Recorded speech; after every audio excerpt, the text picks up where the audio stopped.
بہرحال اسی حال میں 50 میں سے 40 راتیں گزر چکی تھیں کہ ایک آدمی آیا اور اس نے کہا نبی اکرم صلی اللہ علیہ وسلم نے حکم دیا ہے کہ تم اپنی بیوی سے الگ رہو. میں نے پوچھا کیا اسے طلاق دے دوں؟ اس نے کہا نہیں، بس اس سے الگ رہو اور حق کے زوجیت ادا نہ کرو. میرے دونوں ساتھیوں کو بھی یہی حکم دیا جا چکا تھا. میں نے اپنی بیوی سے کہہ دیا کہ تم اپنے میکے چلی جاؤ اور وہیں رہو جب تک کہ اللہ تعالیٰ کی طرف سے کوئی حکم نازل نہ ہو جائے. سیدنا کعب رضی اللہ تعالیٰ عنہ کہتے ہیں کہ سیدنا ہلال بن امیہ رضی اللہ تعالیٰ عنہ کی بیوی آپ صلی اللہ علیہ وسلم کے پاس گئی اور کہنے لگی اے اللہ کے رسول صلی اللہ علیہ وسلم، ہلال بن امیہ بہت ضعیف ہیں اور اس کی خدمت کرنے والا کوئی نہیں. اگر میں اس کی خدمت کروں تو آپ صلی اللہ علیہ وسلم برا تو نہیں جانیں گے؟ آپ صلی اللہ علیہ وسلم نے فرمایا نہیں، ہاں حق کے زوجیت قائم نہ کرنا. اس نے کہا اللہ کی قسم جس روز سے یہ معاملہ ہوا ہے انہیں سوائے رونے کے اور کوئی کام ہی نہیں. یعنی اتنا زیادہ ڈسٹرب تھے حضرت ہلال بن امیہ کہ ہر وقت روتے رہتے تھے. سیدنا کعب رضی اللہ تعالیٰ عنہ کہتے ہیں کہ مجھ سے بھی میرے بعض عزیزوں نے کہا کہ تم بھی اپنی بیوی کے بارے میں نبی اکرم صلی اللہ علیہ وسلم سے اجازت مانگ لو تو مناسب ہے. میں نے کہا اللہ کی قسم میں تو کبھی رسول اللہ صلی اللہ علیہ وسلم سے اس بات کی اجازت نہیں مانگوں گا. کیا خبر نبی اکرم صلی اللہ علیہ وسلم کیا جواب دیں، کیونکہ میں تو جوان آدمی ہوں. اس کے بعد مزید 10 راتیں گزر گئیں اور جب سے رسول اللہ صلی اللہ علیہ وسلم نے ہم سے بات چیت کرنے کی ممانعت فرمائی تھی اس کے 50 دن پورے ہو گئے. تو 50ویں رات کی صبح جب فجر کی نماز پڑھ کر میں اپنے گھر کی چھت پر بیٹھا تھا جس کا ذکر اللہ تعالیٰ نے سورہ توبہ میں کیا ہے، کیفیت یہ تھی کہ میں اپنی زندگی سے تنگ آ چکا تھا اور زمین باوجود کشادہ ہونے کے مجھ پر تنگ ہو گئی تھی، جیسا کہ ہم ابھی اس آیت میں پڑھ بھی رہے ہیں. اتنے میں ایک پکارنے والے کی آواز سنی جو سلع نامی پہاڑ پر چڑھ کر بلند آواز سے پکار رہا تھا، کعب خوش ہو جاؤ. یہ سنتے ہی میں سجدے میں گر پڑا اور مجھے یقین ہو گیا کہ اب میری مصیبت دور ہو گئی ہے.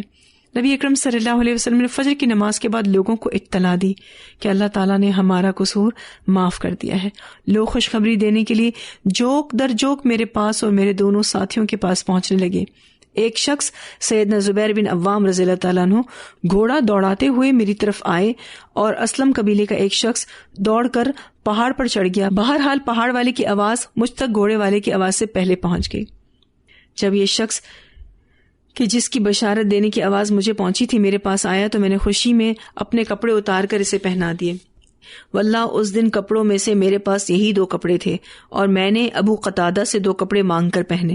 یعنی یہی ان کی کل متاع تھی، یعنی کپڑے صرف یہی 2 تھے، لیکن جس نے خوشخبری دی تھی تو اس کو تحفتاً وہ کپڑے دے دیے اور پھر اپنے کزن سے 2 کپڑے مانگے تھے انہوں نے.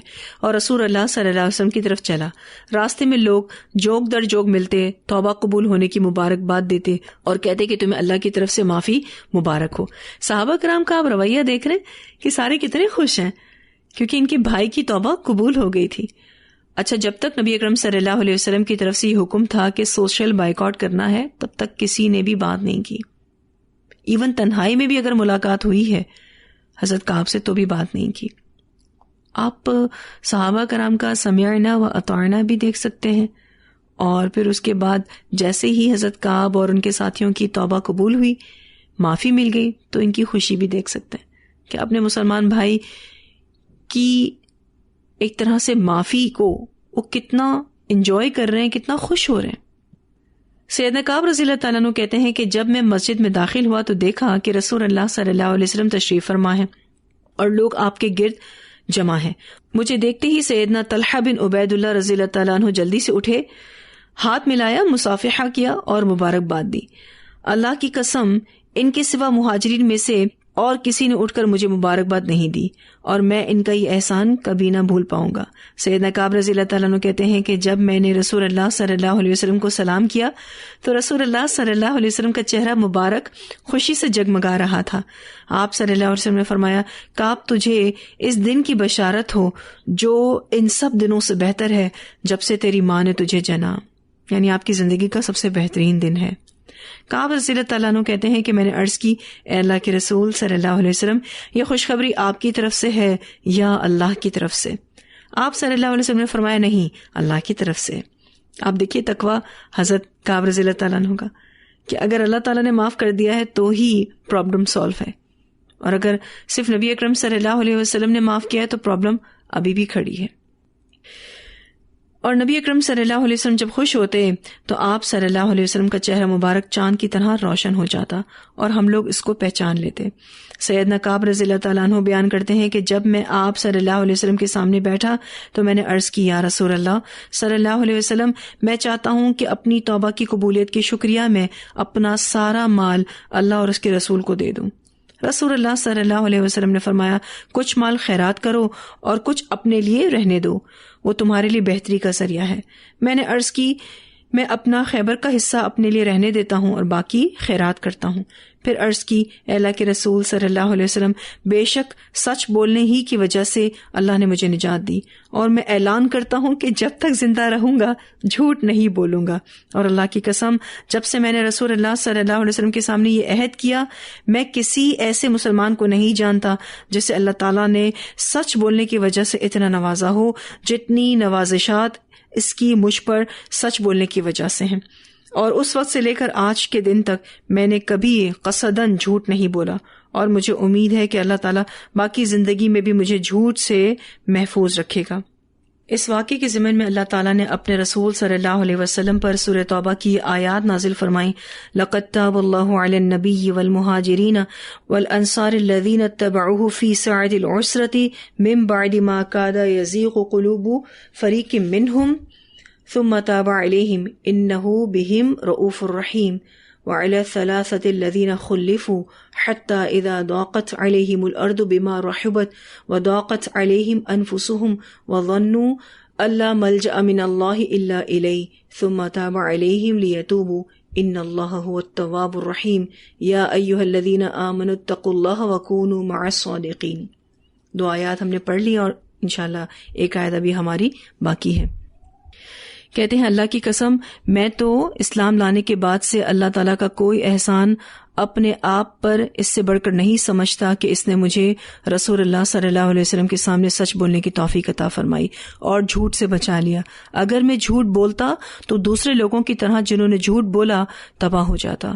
نزول وحی کے زمانے میں جھوٹ بولنے والوں پر اللہ تعالیٰ نے اتنی شدید وعید فرمائی جتنی شدید کسی دوسرے کے لیے نہیں فرمائی ہوگی، جس میں ہم نے سورہ توبہ کی آیت نمبر 95 اور 96 میں پڑھا تھا، سَيَحْلِفُونَ بِاللَّهِ لَكُمْ إِذَا انقَلَبْتُمْ إِلَيْهِمْ لِتُعْرِضُوا عَنْهُمْ فَأَعْرِضُوا عَنْهُمْ إِنَّهُمْ رِجْسٌ وَمَأْوَاهُمْ جَهَنَّمُ جَزَاءً بِمَا كَانُوا يَكْسِبُونَ يَحْلِفُونَ لَكُمْ لِتَرْضَوْا عَنْهُمْ فَإِن تَرْضَوْا عَنْهُمْ فَإِنَّ اللَّهَ لَا يَرْضَىٰ عَنِ الْقَوْمِ الْفَاسِقِينَ. تو یہ پوری روایت بخاری میں آتی ہے، اور آپ دیکھیے کہ سیدنا کعب بن مالک رضی اللہ تعالیٰ عنہ اپنا یہ واقعہ اپنی ہی زبانی بیان کرتے ہیں، اور یہاں قرآن پاک میں آپ ان کا ذکر بھی پڑھتے ہیں کہ کس طریقے سے ان کو ایک ٹف ٹائم سے گزارا گیا کیونکہ ان سے مسٹیک ہوئی تھی.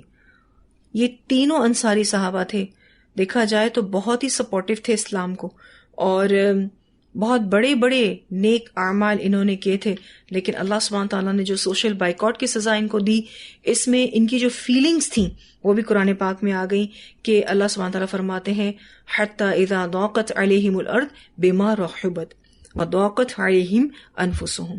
یہ تو ان کی حالت تھی، اور یہ فیل کر چکے تھے، بلکہ یقینی کیفیات تھی کہ اب اللہ کے سوا کوئی اور نہیں بچا سکتا. اور یہاں جو بات ہے نا، وَظَنُّوا أَلَّا مَلْجَأَ مِنَ اللَّهِ إِلَّا إِلَيْهِ، بڑے ہی سخت الفاظ ہیں کہ اب اللہ کے سوا کوئی اور نہیں بچا سکتا ہم کو. بڑی بڑی ذمہ داریوں میں ہم تو ڈنڈی مار کر کہتے ہیں اللہ غفور رحیم ہے. آپ دیکھیں صحابہ کرام کا ڈر کیسا تھا کہ اللہ کے سوا کوئی مددگار نہیں، کوئی جائے پناہ نہیں. اور صحابہ کرام ایسے جس میں سے حضرت کعب بن مالک بیت عقبہ میں تھے، اور دو صحابہ جس میں حلال بن امیہ اور مرارہ بن ربی، یہ دونوں صحابہ جو تھے جنگ بدر میں شامل تھے. ہم تو ایسے اعمال کا سوچ بھی نہیں سکتے، پھر بھی ہم کتنے پرسکون بیٹھے ہوتے ہیں نا کسی بھی ذمہ داری کو چھوڑ کر.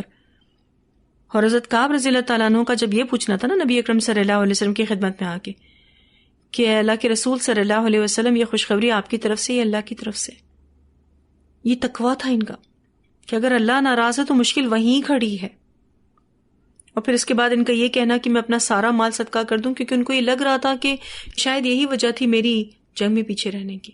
نبی اکرم صلی اللہ علیہ وسلم نے بھی ان کو بڑا ہی پازیٹیو جواب دیا کہ نہیں، سارا مال نہیں، کچھ مال آپ صدقہ کر دیں، کچھ آپ اپنے پاس رکھیں تاکہ آپ کے لیے بھی آسانی ہو، کہیں ایسا نہ ہو آپ سارا مال صدقہ کر دیں اور پھر مال کی آزمائش میں مبتلا ہو جائیں۔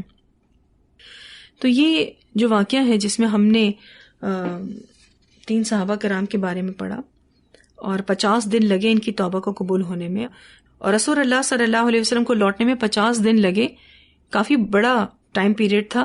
اچھا، جب یہ نہیں گئے تھے، مدینہ میں بیٹھے ہوئے تھے اور آپ صلی اللہ علیہ وسلم اور مسلمان جنگ کرنے کے لیے گئے ہوئے تھے، تو وہ ٹائم بھی ان کے لیے بڑا بھاری تھا، اور پھر اس کے بعد جو سوشل بائیکاٹ ان کے ساتھ کیا گیا وہ ٹائم بھی بڑا بھاری تھا۔ لیکن اللہ سبحانہ تعالیٰ نے ان کو اپنی غلطی قبول کرنے کی توفیق عطا فرمائی۔ بہت بڑی نعمت ہے اپنی غلطی کو ایکسیپٹ کر لینا، اپنی غلطی کو مان لینا اور سچ بولنا، جھوٹ نہیں بولنا چاہیے۔ یہ بات ہم اس واقعے سے سیکھ رہے ہیں، چاہے کتنی بھی بڑی ڈیفیکلٹی ہو، کتنی بھی بڑی مسٹیک ہو جائے، سچ بولنا چاہیے، جسٹیفیکیشنز نہیں دینی چاہیے اپنے بڑوں کو راضی کرنے کے لیے، کیونکہ کچھ غلطیاں ایسی ہوتی ہیں جو واقعی بڑی ہوتی ہیں اور اس کی وجہ سے دین کو نقصان پہنچ رہا ہوتا ہے۔ اچھا، جب ہم یہ ان کی سزا کے بارے میں بھی پڑھتے ہیں تو ہمیں ایسا لگتا ہے اتنی بڑی سزا ان کو کیوں ملی، 2-4 دن میں ہی معاملہ ختم کر دیا جاتا، یا اسی وقت ہی یہ معاملہ ختم کر دیا جاتا، اتنے مخلص صحابہ کرام تھے۔ تو دیکھیں کچھ غلطیاں ایسی ہوتی ہیں کہ سوشل بائیکاٹ ضروری ہوتا ہے۔ کوئی سربراہ اپنے متعلقین کو یہ سزا دے سکتا ہے، بے شک دل میں محبت ہوتی ہے، صرف اور صرف دوسرے کے بھلے کے لیے بالکل تھوڑی بہت ہی بات کی جائے تاکہ سامنے والے کو احساس ہو کہ وہ غلط ہے۔ جو سارے صحابہ کرام کا اتحاد آپ دیکھیں کہ کسی ایک صحابی نے بھی ان سے بات نہیں کی، اور جب ان کی توبہ قبول ہو گئی تو سارے صحابہ کرام کتنا خوش ہوئے۔ اس سے کیا پتہ چلتا ہے کہ نیک کاموں کی تکمیل پر آپ مبارکباد دے سکتے ہیں۔ پھر یہ کہ جو صدقہ والی بات حضرت کعب رضی اللہ تعالیٰ عنہ نے کی تھی، تو اس سے یہ پتہ چلتا ہے کہ گناہوں سے توبہ کی عملی شکل صدقہ کرنا ہونا چاہیے، اور پھر یہ کہ مصیبت کے ٹل جانے پر بھی صدقہ کرنا، اور اسی طرح سے بطور شکرانے کے بھی صدقہ کرنا۔ اور جو حضرت کعب کے کزن تھے، کافی کلوز تھے ان کے، لیکن پھر بھی انہوں نے اس سے بات نہیں کی، تو اسے کیا پتہ چلتا ہے کہ اللہ کے لیے ہی دوستی ہونی چاہیے اور اللہ ہی کے لیے دشمنی ہونی چاہیے۔ اچھا، پھر آپ دیکھیے کہ ایک طرف تو پورا شہر ناراض، سارے دوست احباب ناراض، اللہ کے رسول صلی اللہ علیہ وسلم ناراض، اور دوسری طرف ان کو شاہی پیغام ملا حضرت کعب کو، لیکن انہوں نے الحمدللہ اپنے آپ کو اس آزمائش میں مضبوط رکھا۔ تو مومن کی سب سے بڑی خوبی کیا ہے؟ سچائی۔ اور ہم سب کو بہت ہی اہم لیسن اس واقعے سے مل رہا ہے۔ دیکھیں، دین کے معاملے میں سستی برتنا نا بڑا خطرناک ہو سکتا ہے۔ اللہ تعالیٰ نے ان صحابیوں کو تو معاف کر دیا، لیکن ہمیں تو یہ معلوم بھی نہیں ہوتا کہ ہمیں معافی ملے گی بھی یا نہیں، اور بسا اوقات ہماری نیت اچھی ہوتی ہے لیکن ہم سستی کر جاتے ہیں، غلطی کر جاتے ہیں۔ تو آپ کا کیا خیال ہے، ان صحابہ کرام کی نیتیں غلط تھیں، خراب تھیں؟ نہیں، ان تمام صحابہ کرام کی بھی نیتیں اچھی تھیں، لیکن ان سے غلطی ہو گئی تو سزا بھی ملی۔ اچھا، منافقین کو تو کوئی سزا نہیں ملی کیونکہ اللہ تعالیٰ ان کی تربیت کرنا ہی نہیں چاہتے تھے، اور اتنے مخلص صحابہ کرام کو 50 دن ٹینشن میں رکھا گیا۔ کیوں؟ کیونکہ اللہ تعالیٰ ان کی تربیت چاہتے تھے۔ اسی لیے آپ دیکھیے کہ جو بھی سربراہ قسم کے لوگ ہوتے ہیں وہ اپنے مخلص ساتھیوں کو ہی بڑا اسٹرکٹ رکھتے ہیں، ان کو پتا ہوتا ہے کہ یہ تربیت کو لے لیں گے۔ اور جو بھی سربراہ ہوتا ہے، سردار ہوتا ہے، لیڈر ہوتا ہے، ٹیچر ہوتا ہے، وہ اپنے فالوورز کو اس طرح کے پنشمنٹ دے سکتا ہے، اس میں کوئی بری بات نہیں، لیکن یہ کہ دل میں محبت ہوتی ہے اور نیت یہ ہوتی ہے کہ سامنے والے کی اصلاح ہو جائے، اس کا بھلا ہو جائے۔ آگے اللہ سبحانہ تعالیٰ فرماتے ہیں، یا ایھا الذین آمنوا، اے لوگوں جو ایمان لائے ہو، اتقوا اللہ، اللہ سے ڈرو، وکونوا، اور ہو جاؤ، مع الصادقین، سچے لوگوں کے ساتھ۔ ابھی سچائی کی وجہ سے ہی ان تینوں صحابہ کی غلطی معاف بھی کر دی گئی اور ان کی توبہ کو قرآن بنا کر نازل کر دیا گیا. سبحان اللہ. اللہ سبحانہ تعالیٰ اب اس آیت میں مومنین کو یہ حکم دے رہے ہیں کہ اللہ سے ڈرو اور سچوں کے ساتھ رہو. تو اس کا مطلب یہ ہے کہ جس کے اندر تقوی یعنی اللہ کا خوف ہوگا وہ سچا بھی ہوگا، اور جو جھوٹا ہوگا سمجھ لو کہ اس کا دل تقوی سے خالی ہے. اگر آپ سچے ہیں اس کا مطلب آپ متقی ہیں، لیکن اگر آپ سچ نہیں بولتے تو پھر یہ بات کچھ مناسب نہیں ہے. تو سچ کو اپنی روش بنانا ہے. دیکھیں اللہ تعالیٰ اپنے بندوں پر سختی کرتا ہے، کوئی سزا دیتا ہے، لیکن مومن بندہ اس سختی کو خوش دلی اور صبر سے برداشت کرتا ہے، بلکہ پناہ کے لیے رجوع اللہ کی طرف کرتا ہے، کیونکہ ان مومن بندوں کو یقین ہوتا ہے کہ انہیں اللہ کے پاس ہی پناہ ملے گی اور اللہ ہی ان کے دکھوں کا مداوع کرے گا. جب وہ سچ بولتا ہے تو اللہ تعالیٰ اس کو پھر معاف کرتا ہے، اور اللہ سبحانہ تعالیٰ اپنے پاس بھی اس کو سچا لکھ دیتا ہے. یہاں سے ایک اور اہم بات پتہ چلتی ہے وَكُونُوا مَعَ الصَّادِقِينَ سے، کہ نیک لوگوں کی صحبت اختیار کرنا ہے. اس کے بہت سے فوائد اور برکتیں ہیں. یعنی جب آپ سچے لوگوں کے ساتھ اور اچھے لوگوں کے ساتھ اٹھتے بیٹھتے ہیں تو آپ کو یہی موٹیویشن مل رہی ہوتی ہے کہ مجھے بھی اپنی زندگی اچھائی کے ساتھ اور سچائی کے ساتھ گزارنی ہے. نیک صحبت اینی ہاؤ فائدہ دیتی ہے. ایک روایت آتی ہے نبی اکرم صلی اللہ علیہ وسلم نے فرمایا یقیناً سچائی نیکی کی طرف رہنمائی کرتی ہے اور نیکی جنت کی طرف لے جاتی ہے، اور آدمی سچ بولتا رہتا ہے یہاں تک کہ وہ صدیق کا لقب اور مرتبہ حاصل کر لیتا ہے، اور جھوٹ نافرمانی کی طرف رہنمائی کرتا ہے اور نافرمانی جہنم کی طرف لے جاتی ہے، اور آدمی یقیناً جھوٹ بولتا رہتا ہے یہاں تک کہ اللہ کے ہاں بھی بہت جھوٹا لکھ دیا جاتا ہے. اسے بخاری نے روایت کیا ہے. اسی طرح ایک اور روایت آتی ہے، سیدنا حسن بن علی رضی اللہ تعالیٰ عنہ بیان کرتے ہیں کہ مجھے رسول اللہ صلی اللہ علیہ وسلم کی زبان مبارک سے سنے ہوئے یہ الفاظ یاد ہیں، وہ چیز چھوڑ دے جو تجھے شک میں ڈالے، اور اس کو اختیار کر جس کے بارے میں تجھے شک اور شبہ نہ ہو، اس لیے کہ سچ اطمینان کا باعث ہے اور جھوٹ شک اور بے چینی کا باعث ہے. اسے ترمذی نے روایت کیا ہے. یعنی جو چیز آپ کو شک میں ڈال رہی ہے اس کا مطلب یہ ہے کہ وہ جھوٹ ہے، اور جس چیز میں آپ کو سکون ہے، اطمینان ہے، وہ سچ ہے. تو شک والی چیز کو چھوڑ دو اور اطمینان والی چیز کو لے لو. اسی طرح سے ایک اور روایت آتی ہے، سیدنا سہل بن حنیف رضی اللہ تعالیٰ عنہ جو بدری صحابہ ہیں روایت کرتے ہیں نبی اکرم صلی اللہ علیہ وسلم نے فرمایا جو شخص سچے دل سے اللہ سے شہادت مانگے مگر اسے کافروں سے لڑنے کا موقع نہ ملے، بہت دل سے اس کی نیت تھی کہ اس کو شہادت ملے، تو اللہ تعالیٰ اسے شہداء کے مرتبوں تک پہنچائے گا اگرچہ اسے اپنے بستر ہی پر موت کیوں نہ آئے. اسے مسلم نے روایت کیا ہے. یعنی نیک صحبت اس کو ملے گی کیونکہ اس کا بھی دل تھا کہ وہ شہید ہو، لیکن ہو نہیں سکا، ایسا کوئی موقع اس کو مل نہیں سکا، تو صرف اور صرف نیت اور ارادہ رکھنے کی وجہ سے بھی اجر ملے گا.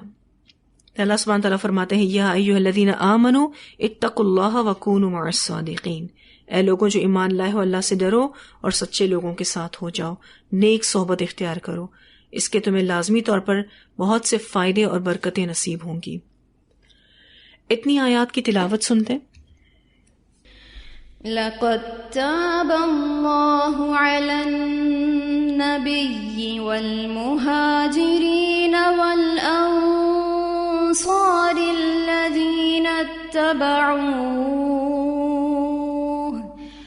الذين اتبعوه في ساعة العسرة من بعد ما كاد يزيغ قلوب فريق منهم ثم تاب عليهم إنه بهم رؤوف رحيم. وعلى الثلاثة الذين خلفوا حتى إذا ضاقت عليهم الأرض بما رحبت وضاقت عليهم أنفسهم وظنوا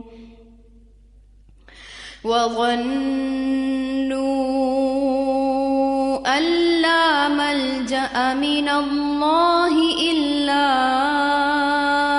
إليه ثم تاب عليهم ليتوبوا إن الله هو التواب الرحيم يا أيها الذين آمنوا اتقوا الله وكونوا مع الصادقين.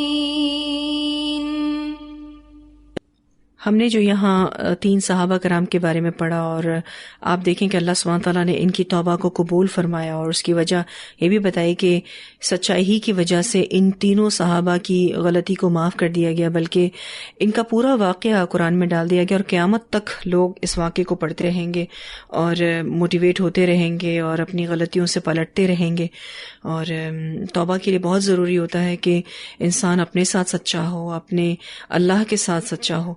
اور توبہ کے لیے دل کی نرمی بھی بہت ضروری ہے، کیونکہ جب ہمارا دل نرم ہوتا ہے تو اس وقت ہم یہ سوچنے اور سمجھنے کی صلاحیت کو محسوس کرتے ہیں کہ ہم کہاں کہاں غلط ہیں، ہم نے جو غلطی کی ہے اس کی معافی کس طرح سے اللہ سبحانہ تعالیٰ سے مانگنی ہے. کیونکہ دیکھیں کچھ غلطیاں چھوٹی ہوتی ہیں جس میں ہمیں ایسا لگتا ہے کہ ہم 1-2 بار توبہ کر لیں تو انشاءاللہ اللہ سبحانہ تعالیٰ اس کو معاف کر دیں گے، لیکن کچھ غلطیاں کافی بڑی ہوتی ہیں جس کے لیے آپ کو کثرت سے استغفار کرنے کی ضرورت ہوتی ہے. تو اسی لیے ہم سب کو یاد بھی نہیں کہ کون کون سی غلطیاں ہم نے کی ہیں، کون سی چھوٹی تھیں کون سی بڑی تھیں. اسی لیے ڈیلی بیسس پر کثرت سے استغفار کرنا ہم سب کے لیے بہت ضروری ہے. انشاءاللہ تعالیٰ اس چیز کو اپنے لیے ایک ریمائنڈر میسج لیں گے کہ بہت زیادہ استغفار کرنا ہے. اور اگر اللہ سبحانہ تعالیٰ ہمیں کوئی ریمائنڈر دیتے ہیں تو غور کرنا ہے کہ کہاں ہم غلط ہوئے، کیونکہ اللہ سبحانہ تعالیٰ اپنے بندوں پر سختی کرتا ہے. جو مومن بندے ہوتے ہیں نا ان پر سختی کرتا ہے اور کوئی نہ کوئی پنشمنٹ بھی دیتا ہے. پھر بندہ مومن جو ہوتا ہے نا وہ اس سختی میں ناراض نہیں ہوتا، بلکہ خوش دلی سے اس سختی کو ایکسیپٹ کرتا ہے، صبر سے برداشت کرتا ہے، اور پھر اللہ تعالیٰ سے معافی مانگتا ہے کہ یا اللہ فلاں غلطی مجھ سے ہوئی ہے، اس وجہ سے مجھے یہ ریمائنڈر ملا ہے. اور بسا اوقات مجھے اور آپ کو اپنی غلطی ریئلائز بھی نہیں ہوتی تو بھی اللہ تعالیٰ سے یہ کہنا کہ اللہ تعالیٰ کوئی نہ کوئی غلطی ہو گئی جس کو میں نہیں سمجھ پا رہی تو اس کو معاف کر دے. اللہ تعالیٰ اتنا مہربان ہے الحمدللہ کہ وہ اپنے بندوں کی غلطیوں کو معاف کرتا ہے اور پھر ان سے خوش بھی بہت ہوتا ہے. تو یہاں ہم ان صحابہ کرام کے واقعے سے یہ ساری باتیں سیکھ سکتے ہیں. اب آئندہ جھوٹ تو بالکل نہیں بولنا ہے، اس کی ہم سب نے کوشش کرنی انشاءاللہ. جیسے کہ حضرت کعب رضی اللہ تعالیٰ عنہ نے کہا نا کہ میں آئندہ کبھی جھوٹ نہیں بولوں گا. انہوں نے پرومس کیا اور کہا بھی کہ قصداً کبھی جھوٹ بولا ہی نہیں، اور مجھے امید ہے کہ اللہ تعالیٰ آئندہ زندگی بھی مجھے اس سے بچائے گا. تو جب آپ کی انٹینشنز ہوتی ہیں، جب آپ کی نیت ہوتی ہے کہ میں اب جھوٹ آئندہ کبھی بھی نہیں بولوں گی، تو پھر اللہ سبحانہ تعالیٰ ضرور بضرور مدد کرتا ہے. ایک اور تلاوت سنتے ہیں آیات کی. لقد تاب الله على النبي والمهاجرين والأنصار الذين اتبعوه في ساعة العسرة من بعد ما كاد يزيغ قلوب فريق منهم ثم تاب عليهم إنه بهم رؤوف رحيم. وعلى 3 الذين خلفوا حتى إذا ضاقت عليهم الأرض بما رحبت وضاقت عليهم أنفسهم وظنوا أن لا ملجأ من الله إلا إليه ثم تاب عليهم ليتوبوا إن الله هو التواب الرحيم. يا أيها الذين آمنوا اتقوا الله وكونوا مع الصادقين. یہ جو لاسٹ میں ہم نے بات پڑھی اتقوا اللہ اور وکونوا مع الصادقین. تو یہ دونوں ریمائنڈر پوائنٹس ہم نے اپنے لیے لینے. اللہ کا تقوی اختیار کرنا ہے انشاءاللہ تعالی, اللہ کا ایسا ڈر کہ نافرمانی سے بچیں, اللہ کی ایسی محبت کے نیک کام کریں انشاءاللہ تعالی. اور دوسری چیز وکونوا مع الصادقین, اور ہو جاؤ سچے لوگوں کے ساتھ, یعنی سچوں کی کمپنی اور سچوں کی دوستی مانگنی اللہ تعالیٰ سے, نیک صحبت مانگنی اللہ تعالیٰ سے. بہت سپورٹیو ہوتی ہے دین کے راستے میں الحمدللہ. اللہ ہمیں ہماری نسلوں کو سچی اور نیک صحبت عطا فرمائے. وآخر دعوانا الحمد للہ رب العالمین. سبحانک اللہم وبحمدک نشہد ان لا الہ الا انت نستغفرک ونتوب الیک.